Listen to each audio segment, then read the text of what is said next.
Thrifting ain't easy, unless you're watching me.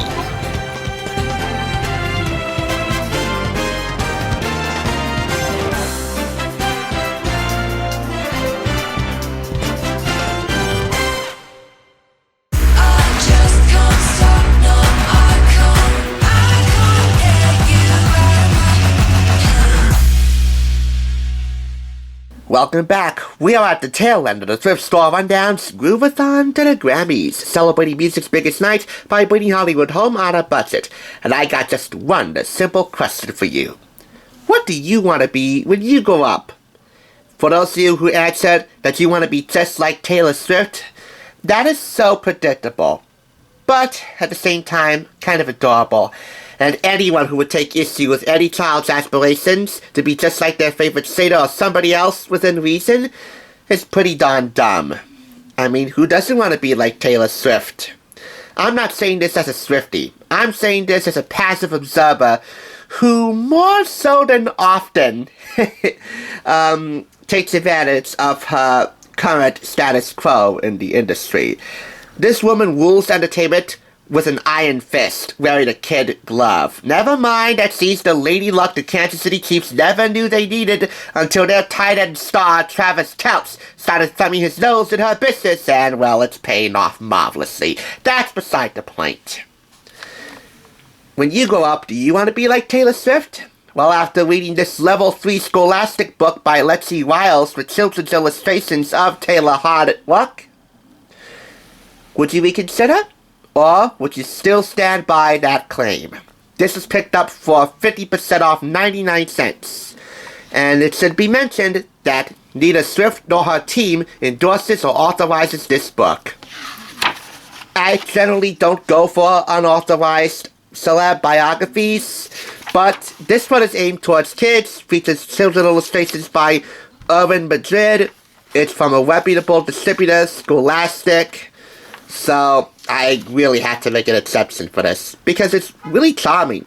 I mean, we have a mixture of illustrations and live-action photographs, telling the story of Taylor's rise to stardom, from her birth on December 13th, 1989 in Reading, Pennsylvania, to her development deal, the recording of her debut eponymous album, and of course her album Speak Now and Red for Big Machine Records, and the album that really made her, launched into the stratosphere, 1989. More than 4 million copies sold. From her days playing on local festival stages, to ruling the Grammys, and pretty much any avenue of entertainment she touches, again, with an iron fist wearing kid gloves. Yep, that's that in a nutshell. In addition to headlining SNL, in addition to voice roles and on-camera roles in many a film, from The Giver to The Lorax and Valentine's Day. If you wanted all information, you can follow this timeline from the bottom or the top of the guitar, depending on your viewpoint, downward. From the year that everything would change, December 13th, 1989 in Reading, Pennsylvania, all the way to 2014. Releasing her 5th album, 1989.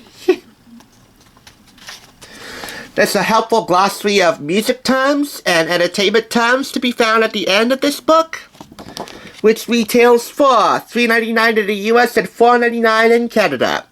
Taylor Swift is one of today's biggest music superstars with millions of fans around the world.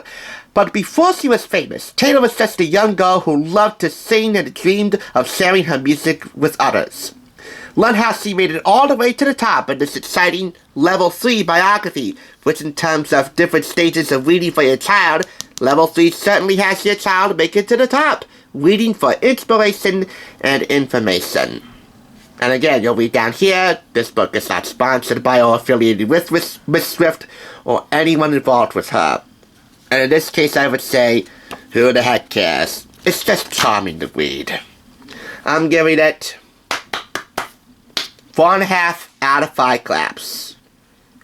Maybe the closest level of endorsement that this would ever get from her was if I would ever see her someday and hold this up to her so that she could sign it. I'm not a Swiftie, but who doesn't think that this girl has enough talent to fuel 2 football stadiums? maybe 10. And of course, Lexi's also pretty darn hot. I don't know if we will ever get back together, like on this center stage video, but I'm pretty sure I'll come across her again in more items that I buy in the years to come.